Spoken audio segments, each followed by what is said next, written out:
ভালো ফলাফল দেখা যাচ্ছে। খুব ভালো লাগলো। খুব ভালো আছে। ভালো ফলাফল হয়েছে। এখন অনেক ভালো আছে। অনেক ভালো আছে। ভালোই আছে।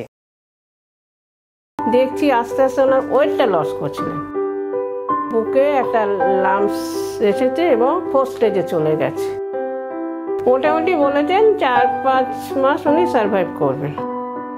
পেশেন্ট এখন খাওয়া দাওয়া ভালো করছে, ঘুমোচ্ছে, হাঁটছে, আগের থেকে অনেক ইমপ্রুভ করেছে। নমস্কার, আমার নাম শুক্লা চক্রবর্তী, আমার স্বামীর নাম প্রলয় চক্রবর্তী। ওনার বয়স 80+। এই যাবত অবধি কোনো প্রবলেম ছিল না।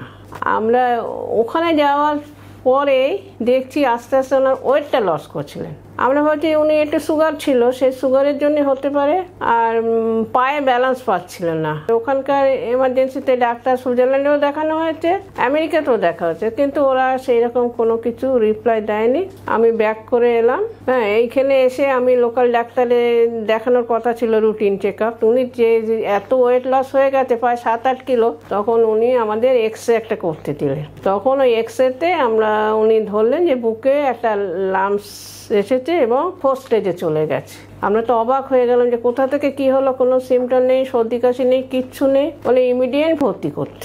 উনি রেকমেন্ড করে দিলেন। আমরা তারপর দিন গেলাম, তা বললো আমরা এরকম কোনো ভর্তি করব না, আমরা কতগুলো টেস্ট নিয়ে ছেড়ে দেবো। ওখানে টেস্ট করে ওনারা ওই ধরলেন, তা বললো যেহেতু ওনার বয়স হয়ে গেছে এবং এজ হয়ে গেছে, ওনাকে কোনো কেমোথেরাপি দেওয়াও যাবে না, রেডিয়েশনও দেওয়া যাবে না, কোনো অপারেশন করা যাবে না।